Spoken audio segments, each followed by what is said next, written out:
والصلاة والسلام على أشرف الأنبياء والمرسلين محمد وعلى آله وصحبه أجمعين.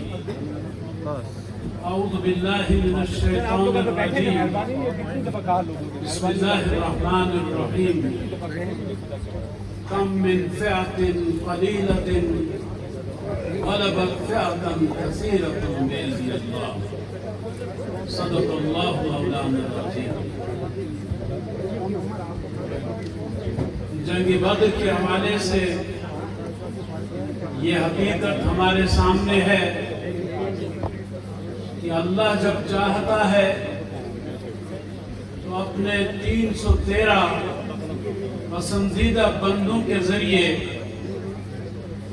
ہزاروں کی تعداد میں دشمنوں کو شکست فاش سے دوچار کر دیتا ہے.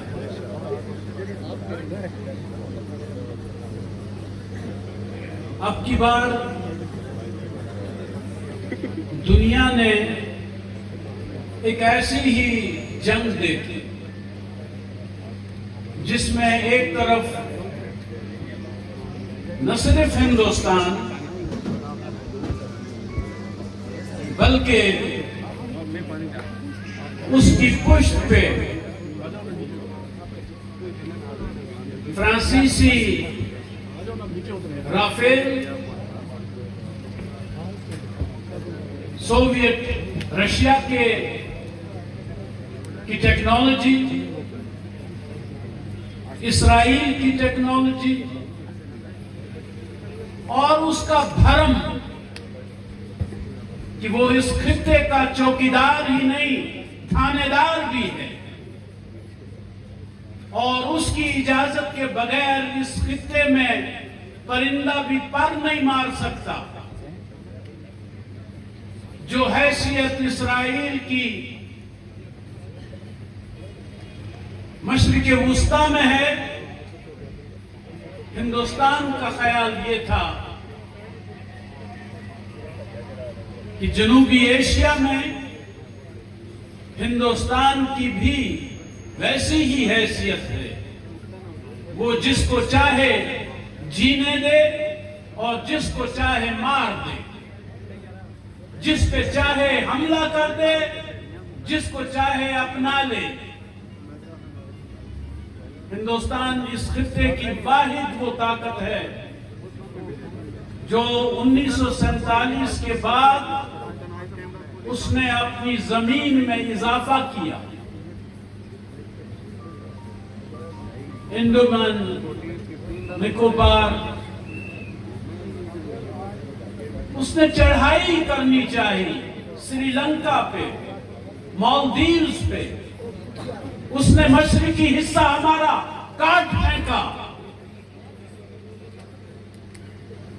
وہ اس خطے کا بدماش بنا ہوا اور کسی کو اٹھنا تھا کہ اس ہندوستان کی بدمعاشی کا کلا کما کرے، اور اس کے لیے اللہ تعالیٰ نے چن لیا سید عاصم منیر.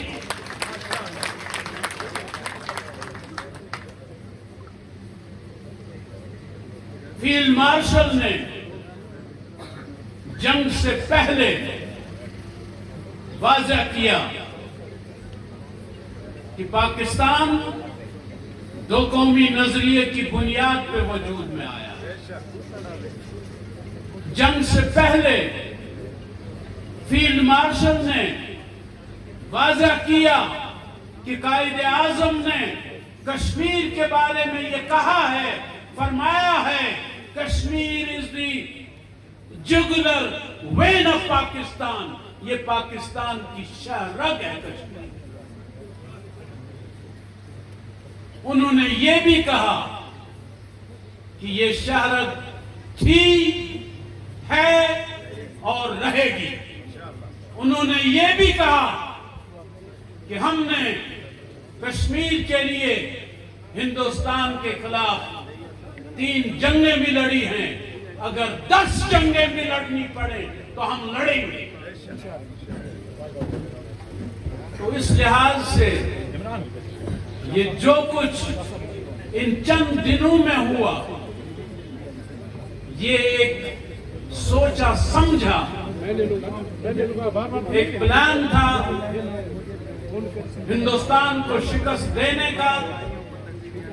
अगर हिंदुस्तान से भेजे गए ड्रोन्स को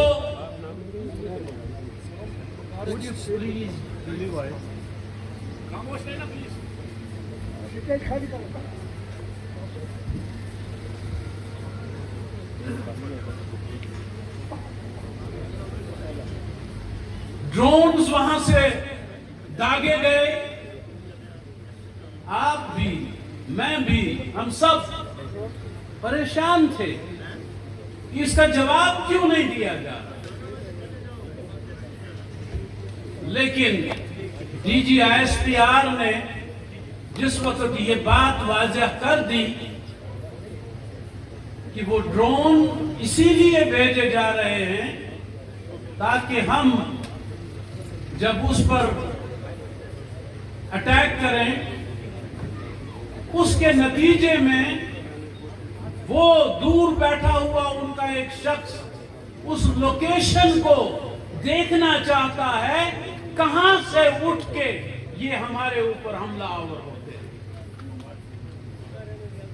तो उन्होंने उनकी उस चाल को समझकर अपनी हिकमत अमली इख्तियार की।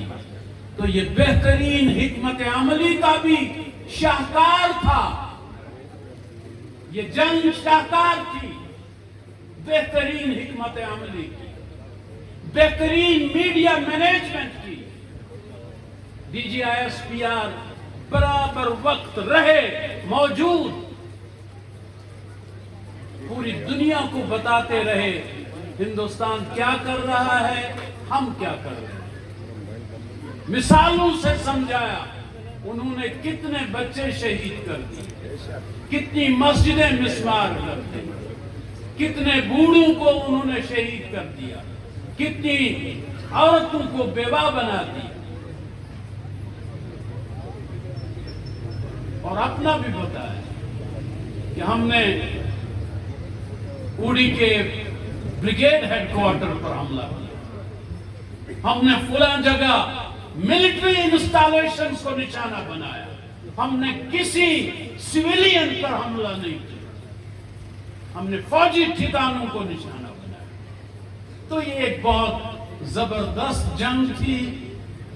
इसमें हिंदुस्तान का बयानिया भी शिकस्त खा गया। हिंदुस्तान कहता था कश्मीर मेरा अटूट अंग है, वो मेरे घर का मसला है, इस पे किसी के साथ मैं बात नहीं करूंगा। पाकिस्तान कौन होता है जिससे बात की जाए? मैं तो आजाद जम्मू कश्मीर और गिलगित बल्तिस्तान पर पाकिस्तान ने कब्जा किया है, उस कब्जे को छुड़ाने के लिए मैं अपनी फौज भेजूंगा। लेकिन हमें यह भी मालूम है कि इब्तिदा में अमेरिका ने कहा था कि ये हिंदुस्तान और पाकिस्तान के दरमियान मामला है, हम इसमें नहीं उलझना चाहते, ये खुद ही इस मसले को सुलझा दें। लेकिन जब देखने में ये आया